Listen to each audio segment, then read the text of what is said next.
신명기 1장 34절에서 39절입니다.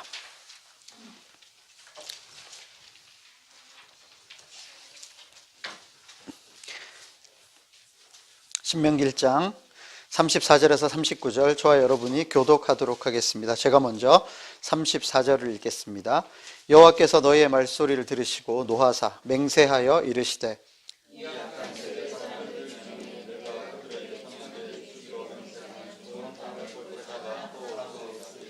오직 여분의 아들 갈렙은 온전히 여호와께 순종하였은즉 그는 그것을 볼 것이요 그가 밟은 땅을 내가 그와 그의 자손에게 주리라 하시고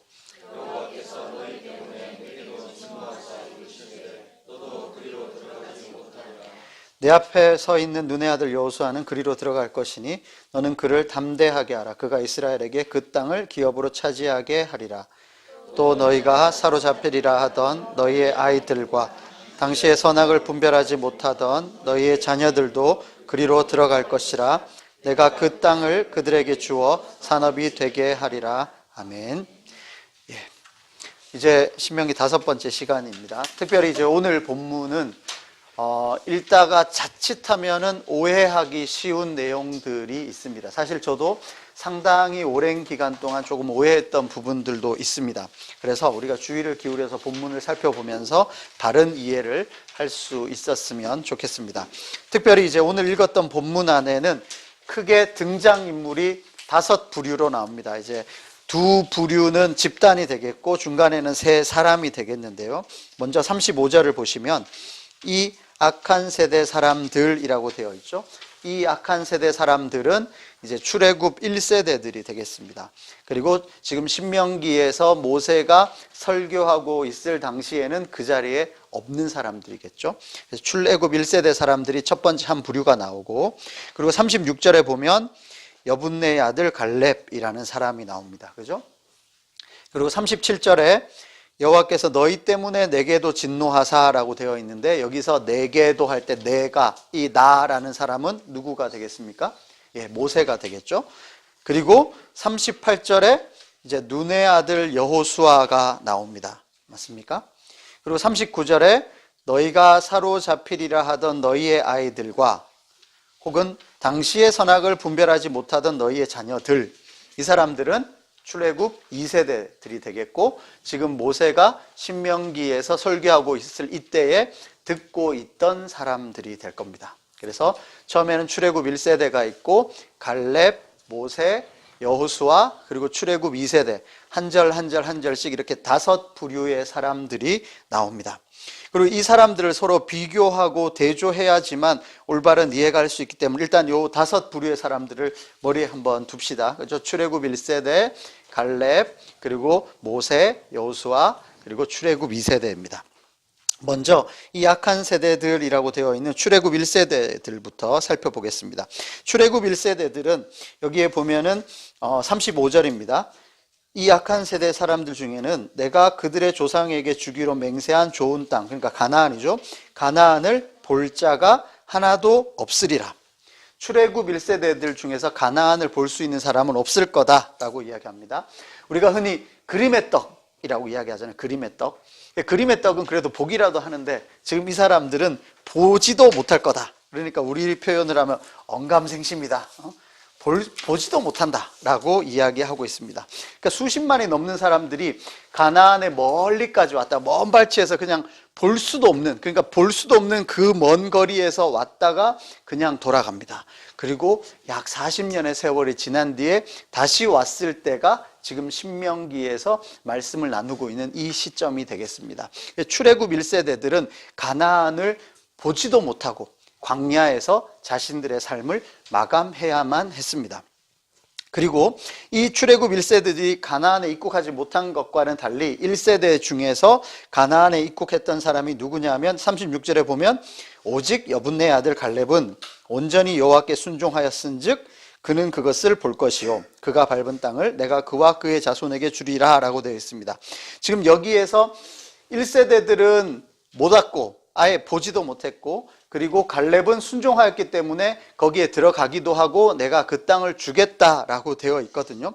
근데 이 두 개를 그냥 본다면 결과론적으로 갈렙이 순종했기 때문에 가나안에 간 거는 맞습니다. 맞죠?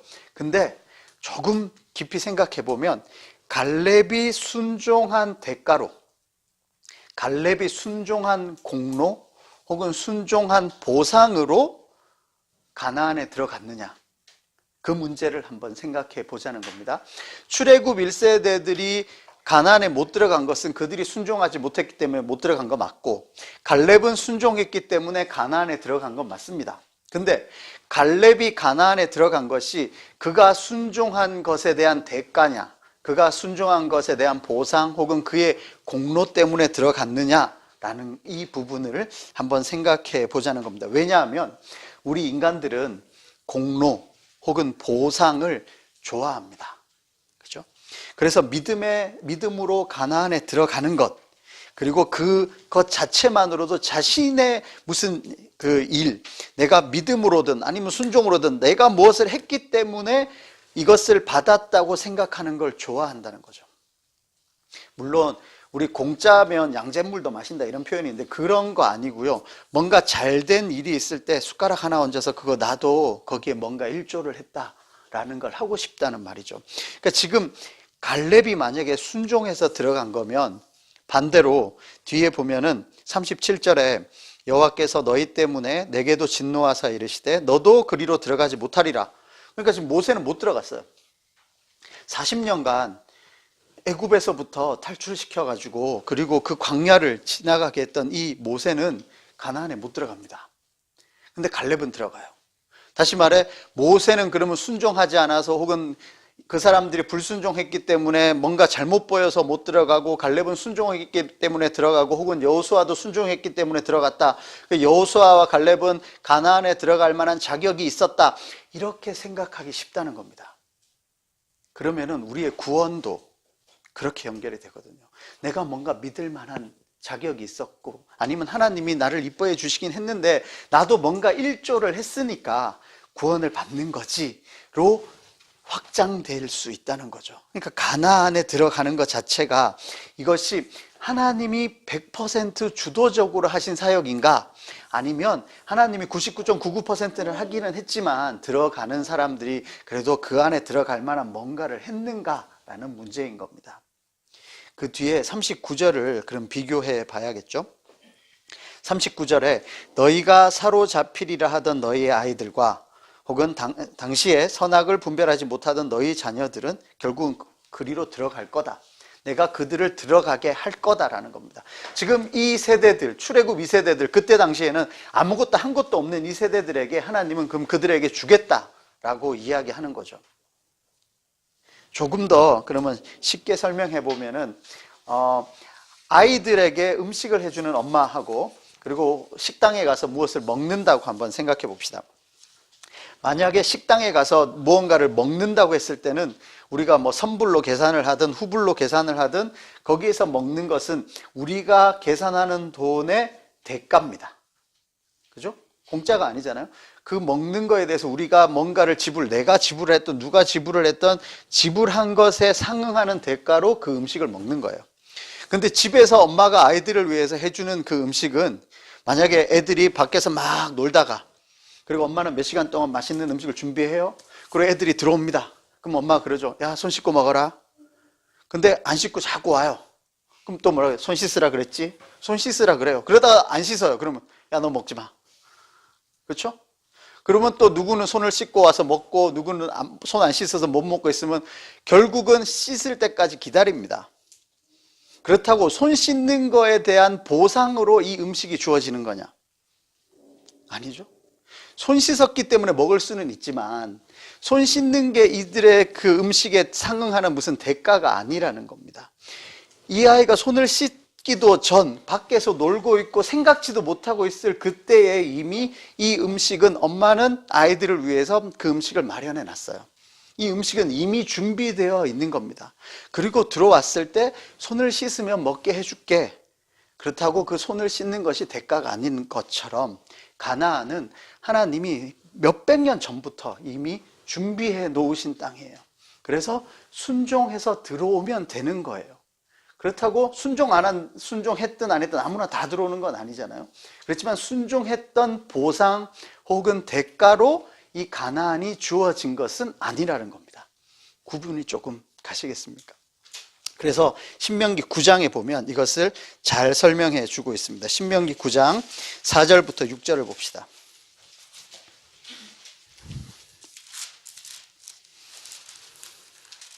신명기 9장 4절부터 6절 우리 천천히 한번 읽어보겠습니다. 신명기 9장 4절에서 6절입니다. 시작. 내 하나님 여호와께서 그들을 내 앞에서 쫓아내신 후에 내가 심중에 이르기를 내 공의로움으로 말미암아 여호와께서 나를 이 땅으로 인도하여 들여서 그것을 차지하게 하셨다 하지 말라. 이 민족들이 악함으로 말미암아 여호와께서 그들을 내 앞에서 쫓아내심이니라. 내가 가서 그 땅을 차지함은 내 공의로 말미암음도 아니며 내 마음이 정직함으로 말미암음도 아니요 이 민족들이 악함으로 말미암아 내 하나님 여호와께서 그들을 내 앞에서 쫓아내심이라. 여호와께서 이같이 하심은 내 조상 아브라함과 이삭과 야곱에게 하신 맹세를 이루려 하심이니라. 그러므로 내가 알 것은 내 하나님 여호와께서 내게 이 아름다운 땅을 기업으로 주신 것이 내 공의로 말미암음이 아니니라. 너는 목이 곧은 백성이니라. 아멘. 여기 명확하게 나오죠. 너희들이 가나안에 들어간 것은 너희들의 공로나 혹은 너희들의 보상으로 이것이 주어진 것이 아니다.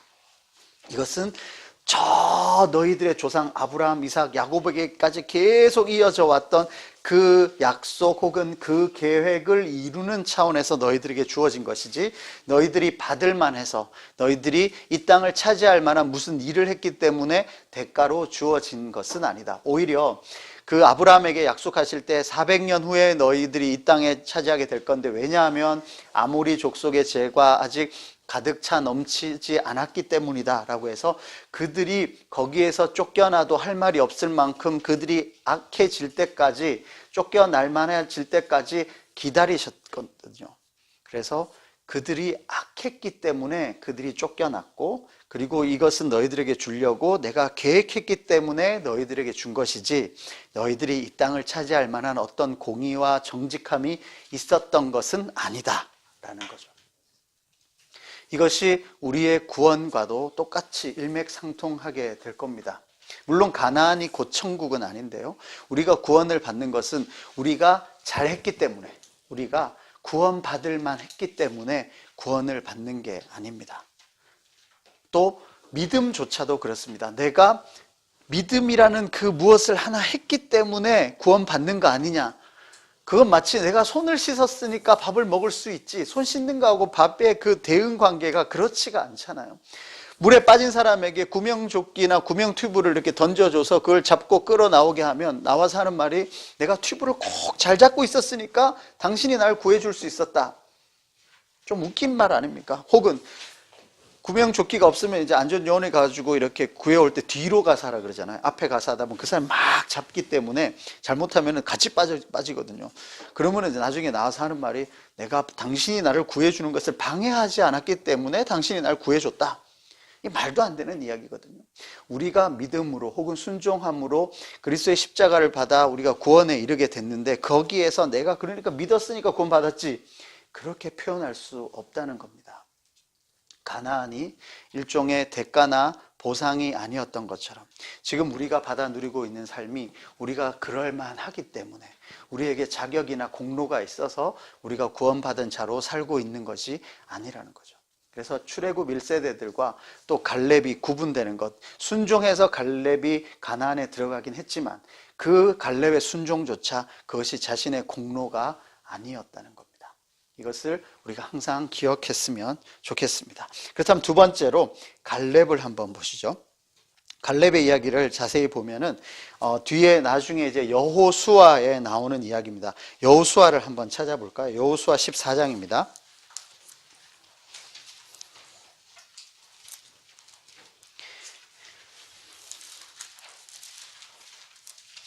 여호수아 14장 6절 이하로 쭉 나오는데요. 이 갈렙의 이야기 이제 아시는 분들은 잘 아실 것 같고 이제 처음 듣는 분들도 있을 텐데요. 갈렙의 이야기를 가지고 우리가 찬양을 만들어 놓은 게 있잖아요. 어떤 찬양이죠? 기억나십니까? 예, 이 산지를 내게 주소서. 이 산지를 내게 주소서라는 찬양이 갈렙의 이 여호수아 14장 그리고 12절에 나오는 그 말씀을 가지고 찬양을 만들었는데요. 이 찬양을 부를 때에 우리가 조금 주의해야 할 내용이 있어서 갈렙의 이야기를 다루려고 합니다. 무슨 말씀이냐면 여호수아 14장 6절 이하를 한번 상상을 한번 해봤으면 좋겠습니다. 지금 이때는 언제냐면 가나안에 들어가고 나서 한 5년 정도 지났습니다. 여호수아하고도 14장이잖아요. 그러니까 지금 신명기 때는 모세가 살아있는 상태고, 그리고 여호수아로 넘어올 때 이제 모세와 여호수아의 리더십이 교체가 됐고, 그리고 여리고성, 아이성 뭐 여러 가지 전투들이 있고, 어느 정도 땅이 이제 땅을 점령한 곳도 있고 아직 점령하지 못한 곳도 있고, 그 남은 곳을 이제 제비 뽑아서 이건 어느 지파 땅 누구 땅을 분배하려고 했던 장면입니다. 이때에 이제 여호수아와 갈렙과 그리고 각 지파의 지도자들이 모여서 땅 분배를 하려고 하는 장면인데요. 이때 한번 상상을 해봅시다. 그냥 딱 쉽게 말해서 제일 나이 많은 사람 두 사람을 꼽으라고 하면 여호수아하고 갈렙밖에 없죠. 출애굽 1세대들 중에 다 먼저 죽고 여호수아하고 갈렙 두 사람만 남았잖아요. 그리고 40년 전으로 거꾸로 들어가 보면 그때 당시에 정탐꾼으로 파견될 수 있었던 사람 12명이었잖아요. 그 12명 중에 여호수아와 갈렙이었거든요. 그럼 40여 년 전에도 이미 그 지파에서 차세대 지도자로, 정탐을 갈 만한 지도자로 뽑혔던 사람이에요. 그리고 그때 10명은 이제 안 좋은 평가를 했고 2명이 좋은 평가를 했고 결국 이 두 사람의 말대로 됐단 말이에요. 그러면은 이 이스라엘 안에서 여호수아와 갈렙이 차지하고 있는 위상 혹은 뭐 권력은 우리가 생각할 수 없을 만큼 강력했을 겁니다. 그리고 상징적인 의미도 있었을 것이고, 거기다가 여호수아는 이제 모세의 뒤를 이어 리더가 됐고, 그러면 갈렙은 아마 원로 중에 한 사람이었겠죠. 그런 상황에서 이제 땅 분배를 하려고 이렇게 모여 있습니다. 그 땅 분배를 할 때 보면 서로 이제 어느 정도 들어와서 몇 년이 됐으니까 가나안의 지형이나 그리고 어디가 뭐 우리 흔한 편으로 강남의 노른자 땅이 어딘지, 대구로 치면 뭐 수성구쯤이 될지 아닐지를 이제 어느 정도 서로 다 안단 말이에요. 그런 상황에서 서로 지도를 보면서 마음이 이렇게 가는 땅들이 있었을 겁니다. 나 저 땅 골랐으면 참 좋겠다. 제비 잘 뽑아야지. 뭐 이런 생각을 하고 있을 거고, 저 땅은 걸리면 정말 힘든데 저기는 아니었으면 좋겠다 하는 땅들이 있었을 겁니다. 그런 상황에서 갈렙 어르신이 말하는 거죠.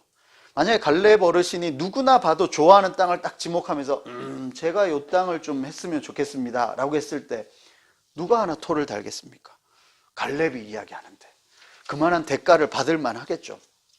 근데 갈렙이 손으로 딱 지목하는 땅이 아낙 자손이 살던 그 난공불락의 성을 지목하는 겁니다. 그러면서 여호사 당신 기억하십니까? 하나님이 저한테 주신다고 했던 땅입니다. 제가 이 땅을 가겠습니다. 혹은 제가 이 땅을 정복하러 올라가겠습니다. 이 산지를 내게 주십시오 라고 이야기하는 겁니다. 우리 지금으로 이야기하면 뭐 강남의 노른자 땅이 됐건 아니면 자녀들이 뭐 의대를 간다건 아니면 뭐 좋은 직장을 구하건 누군가에게 누가 봐도 정말 흠모할 만한 좋은 것을 놓고 그리고 그것이 차지하기 힘드니까 산지처럼 어렵게 느껴지거든요. 그걸 가지고 막 기도하면서 갈렙이 부르짖었던 것처럼 이 산지를 내게 주소서 하면 안 된다고요. 그거랑 이거랑 번지수가 달라요.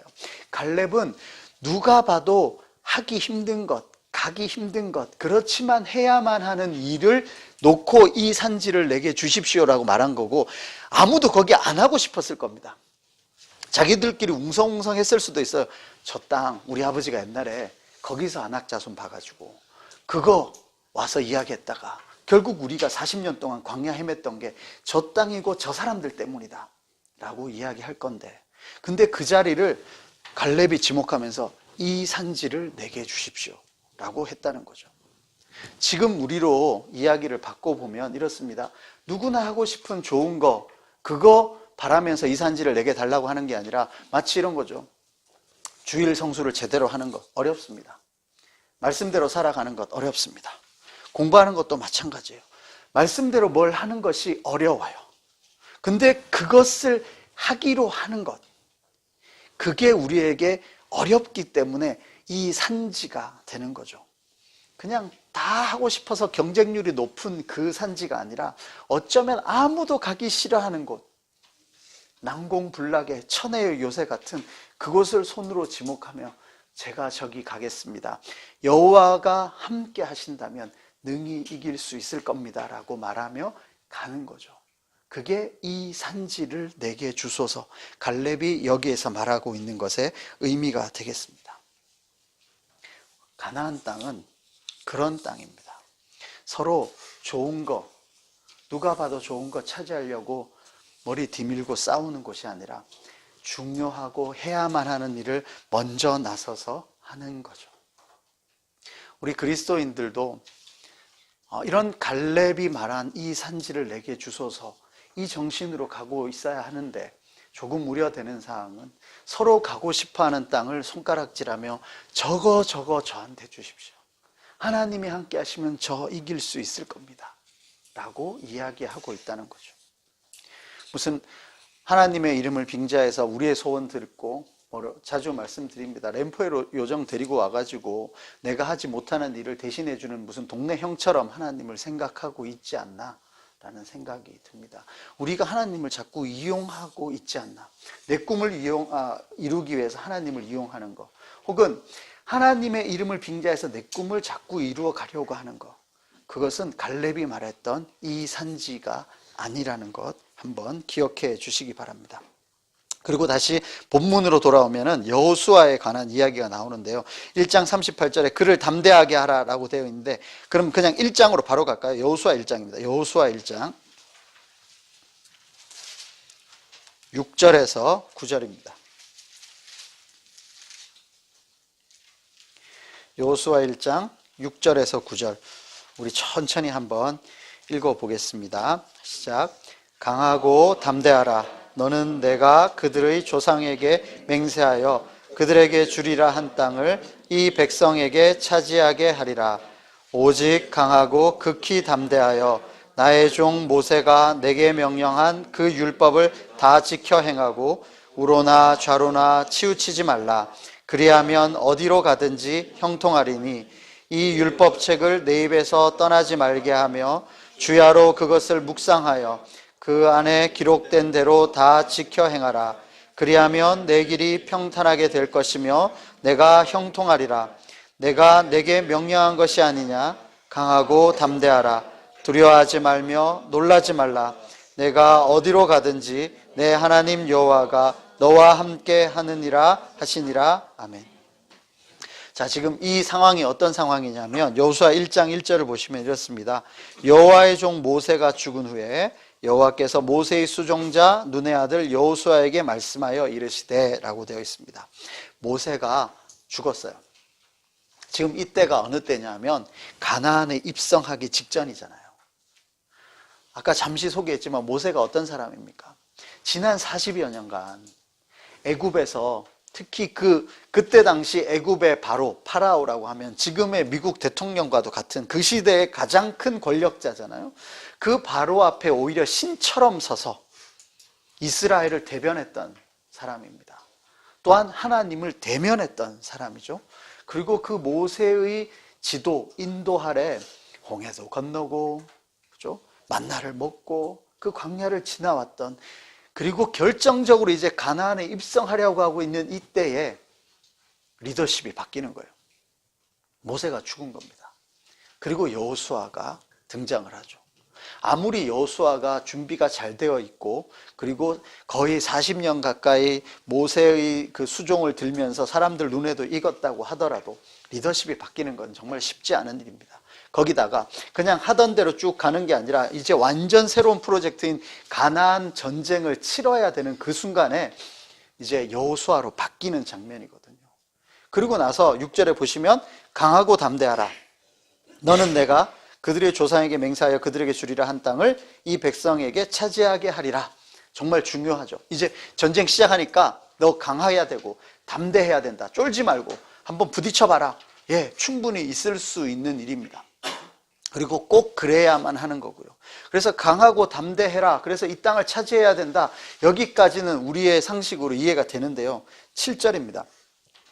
오직 강하고 극히 담대하여, 그 다음에 그냥 생각해 보면은 오직 강하고 극히 담대하여 가나안 백성과 싸워라 이렇게 나와야 될 것 같은데, 오직 강하고 극히 담대하여 나의 종 모세가 내게 명령한 그 율법을 다 지켜 행해라. 율법을 지켜 행해야 되는데 필요한 게 뭐냐 하면 강하고 담대한 거죠. 거꾸로 이야기하면 리더십이 바뀌었는데 너 진짜 쫄지 말고 강하게 담대하게 뭐를 해야 되느냐, 저기 가나안 백성을 싸워라가 아니라 강하고 담대해서 율법 지켜라. 뭔가 이게 수식관계가 안 맞는 것 같지 않습니까? 강하고 담대해서 가나안 백성하고 싸워야 되는데 강하고 담대해서 율법 지켜라. 지금 이렇게 나와 있습니다. 그리고 나서 8절에 보면 이 율법책을 내 입에서 떠나지 말게 하며 주야로 그것을 묵상하여 그 안에 기록된 대로 다 지켜 행하라. 그래야면 내 길이 평탄하게 될 것이며 내가 형통하리라. 이 부분을 이제 제가 참 좋아하는 말씀인데 자주 말씀드립니다. 이 율법책을 내 입에서 떠나지 말게 하라고 합니다. 자꾸 읽는 거죠. 그리고 읽고 끝나는 게 아니라 그 다음 뭐라고 합니까? 그것을 묵상해야 돼요. 묵상, 머리로 혹은 내 마음으로, 내 가슴으로 그 말씀을 옮기는 겁니다.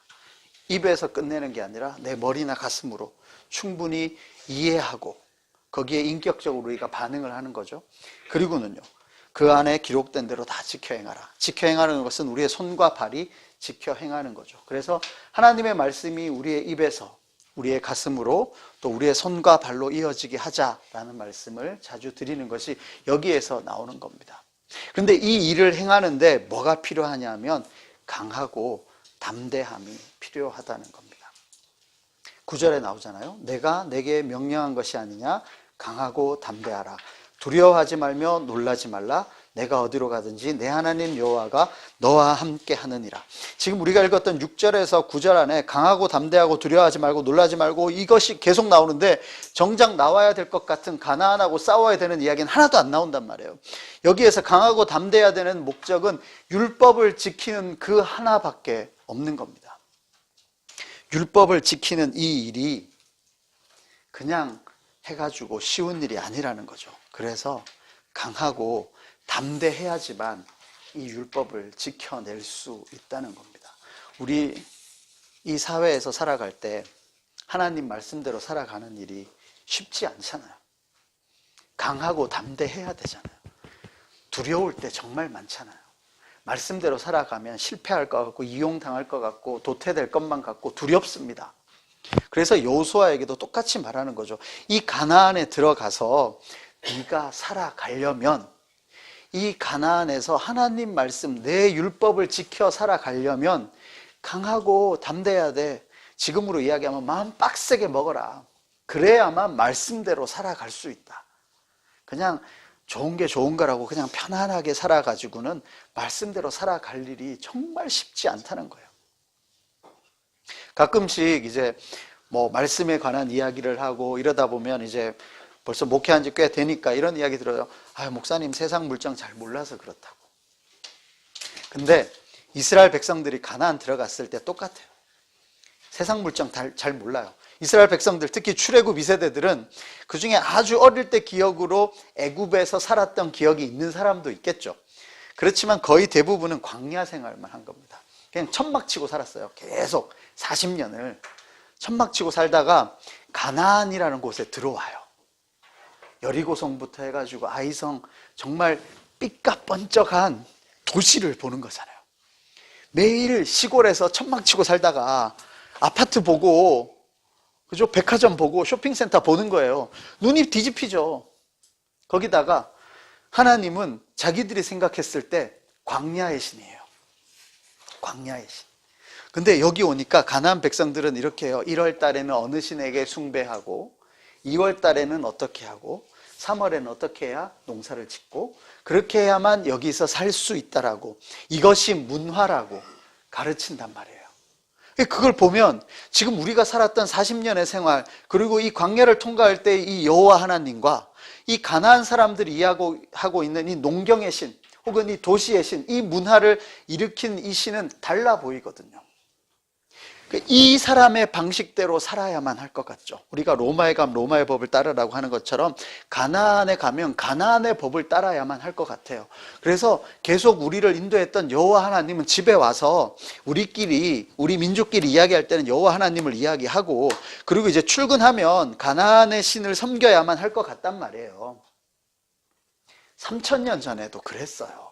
그리고 이 이스라엘 백성들이 느꼈던 그 문화 충격은 우리가 생각하는 것 이상일 겁니다. 아마 이제 어릴 때 시골에서 이제 생활하시다가 갑자기 도시에 나온 경험이 있으신 분들 조금 충격을 받았을 수 있잖아요. 혹은 우리나라에 있다가 처음으로 해외여행을 아니면 선진국을 갔을 때 받았던 그 차이가 있겠죠. 근데 그거하고는 정말 비교할 수 없을 겁니다. 그냥 천막 살다가 집을 봤잖아요.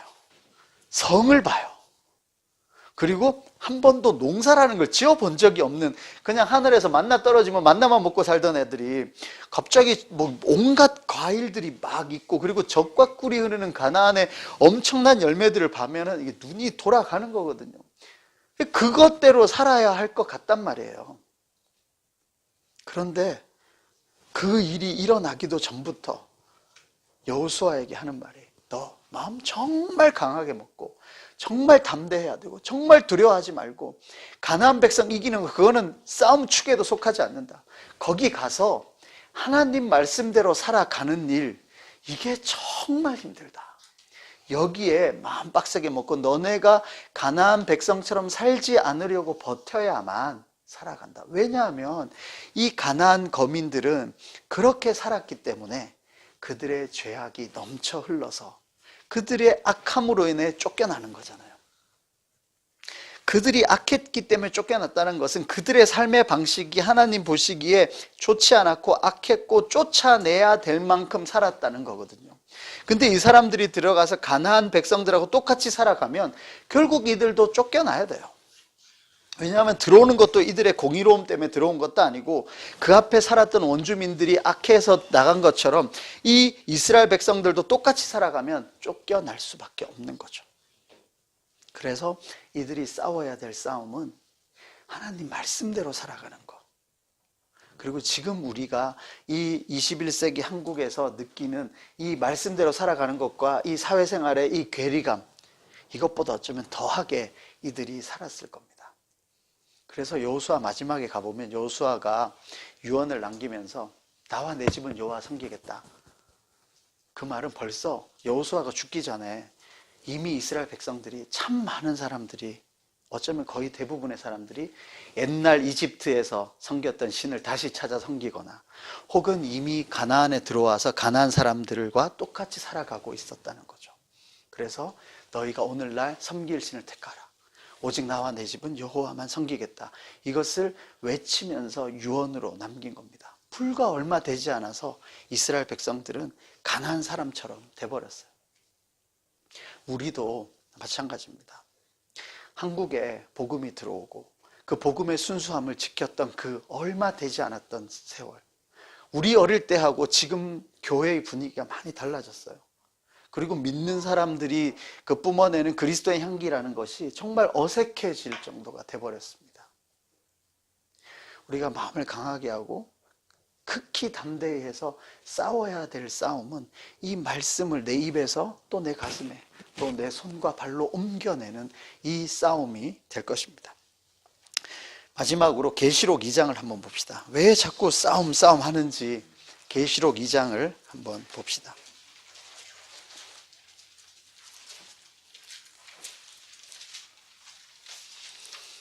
계시록 2장부터는 이제 마지막에 7 교회들에게 보내는 말씀들이 있는데요. 그 마지막들은 똑같이 끝이 납니다. 자, 2장을 보십시오. 2장에 이제 에베소 교회의 보내는 말씀에서 2장 1절부터 7절까지가 있죠. 그럼 7절을 보시면 이렇습니다. 에베소 교회에 보내는 말씀의 결론이죠. 귀 있는 자는 성령이 교회들에게 하시는 말씀을 들을지어다. 이기는 그에게는 내가 하나님의 낙원에 있는 생명나무의 열매를 주어 먹게 하리라. 앞과 뒤는 빼더라도 이기는 그에게는이라고 일단 되어 있습니다. 그리고 두 번째, 서머나 교회에 보내는 말씀이 있는데요. 그것은 11절까지 나오죠. 11절에도 나옵니다. 귀 있는 자는 성령이 교회들에게 하시는 말씀을 들을지어다. 그 다음에 어떤 자요? 이기는 자는 둘째 사망의 해를 받지 않는다. 그리고 버가모 교회에 보내는 말씀이 12절부터 17절까지 있는데 그 마지막 17절도 이렇습니다. 귀 있는 자는 성령이 교회들에게 하시는 말씀을 들을지어다. 이기는 그에게는, 그죠? 그리고 18절부터 있는 두아디라 교회에 보내는 말씀에도 26절에 보면 이기는 자와 끝까지 내 일을 지키는 그에게는, 그리고 뒤에도 3장의 사대교회의 말씀에도, 그리고 빌라델비아 교회에 나오는 말씀에도 3장 5절에 이기는 자는 이라고 되어 있죠. 그리고 3장 12절에도 이기는 자는, 그리고 라오디게아 교회에 보낸 말씀 21절에도 이기는 그에게는. 7교회에 보내는 말씀의 결론은 이기는 그에게 어떠한 것이 주어질 것이다. 이긴다라는 말은 일단 싸움이 있는 거예요. 싸움이 있어야 이기든 지든 하는 게 있지 않습니까? 싸워야 돼요. 그리고 이기는 그에게 이러한 약속을 주시는 겁니다. 싸움 왜 자꾸 싸움 하느냐? 아니요, 싸워야 돼요. 근데 그들을 싸워서 이기려는 그런 싸움 말고요. 갈렙이 말했던 이 산지를 내게 주소서, 그것을 곡해해가지고 좋은 것, 더 많은 것, 올라가서 1등 해야 하나님께 영광 돌린다. 내가 사업해서 크게 이렇게 하나님께 영광 돌린다. 아니요. 바로 하는 싸움입니다. 우리 흔히 표현하잖아요. 뭐로 가도 서울만 가면 된다고. 근데 우리의 싸움은 뭐냐 하면 서울에 다 못 가더라도 뭐로 가지 않으려는 싸움이에요. 우리는 바르게 살려는 싸움을 해야 돼요. 더 높이, 더 빨리, 더 많이 하는 게 우리의 싸움이 아닙니다. 더 바르게, 더 하나님 말씀답게, 더 그리스도인답게 살아가는 싸움. 그 싸움에서 이기는 자에게 이러한 것들을 약속해 주셨다는 겁니다. 무슨 운동이든 한 10년 하면 늡니다. 그죠? 신앙생활은요. 한 10년 하니까 늡니까? 20년, 30년 돼 가는데요. 늘어갑니까? 우리가 운동하는 것도 느는데 왜 신앙생활은 안 늘죠? 오히려 처음 믿었던 그때, 첫사랑을 회복하고 그때 뜨거웠는데 옛날 추억만 가지고 먹고 살고, 반대로 10년, 20년, 30년 돼가면 운동할 때 거의 모든 운동 그렇잖아요. 힘 빼잖아요. 운동 잘하시는 분들 보면 힘을 빼요. 예전에 배드민턴 한번 칠 때 이렇게 상대방이 잘 치는 분하고 이렇게 한번 쳤는데 그분은 별로 안 움직여요. 근데 아무리 쳐도 빈틈이 없어요. 근데 그분은 저한테 그냥 대충 치는데 저한테 다 빈틈이죠. 저는 땀을 뻘뻘 흘리고 해도 어떻게 할 수가 없어요. 참 그 차이가 넘을 수 없는 벽이 있는 것 같거든요. 그럼 우리 신앙생활은요. 새롭게 믿는 분들이 10년, 20년, 30년 신앙생활 하는 분을 보고 저분 참 힘 빼고 말씀대로 살아가는 게 몸에 배어 있어서 깊은 맛이 풍겨나는구나. 우리 그런 맛을 풍겨내고 있습니까? 그래서 새로 신앙생활 하시는 분이 나 저분처럼 됐으면 좋겠다. 우리 운동하러 가면 그렇잖아요. 나도 저 정도 쳤으면 좋겠다. 나도 저 정도 급 갔으면 좋겠다. 뭔가 보면은 목표 지점이 보인단 말이에요. 근데 신앙생활은 한 3년, 5년 하고 나면 니나 내나 다 똑같다 이렇게 된단 말이에요. 왜 우리는 10년, 20년, 30년 그 신앙의 연수가 깊어지면서 우리의 신앙의 맛이 더 깊어지고 더 하나님 사람답게 살아가는 그런 모습을 우리도 잘 보여주지 못하고 우리 한국교회에서 그런 분을 만나기가 왜 이렇게 어렵습니까? 우리 양인교회 식구들은 신앙의 연륜이 깊어지면 그 깊어진 맛들이 있었으면 좋겠어요. 그래서 말씀을 읽든 또 기도를 하든 찬양을 하든 혹은 밖에 나가서 하나하나의 행동을 했을 때 저분은 이 말씀대로 살아가기 위해서 정말 힘겹게 살아가고 있구나. 그리고 이미 그것이 몸에 배어 있어서 힘 빼도 정말 중요한 곳에서 나타나는구나. 우리 그런 목표가 있었으면 좋겠고 다른 사람들에게 우리가 그런 목표가 되었으면 좋겠습니다.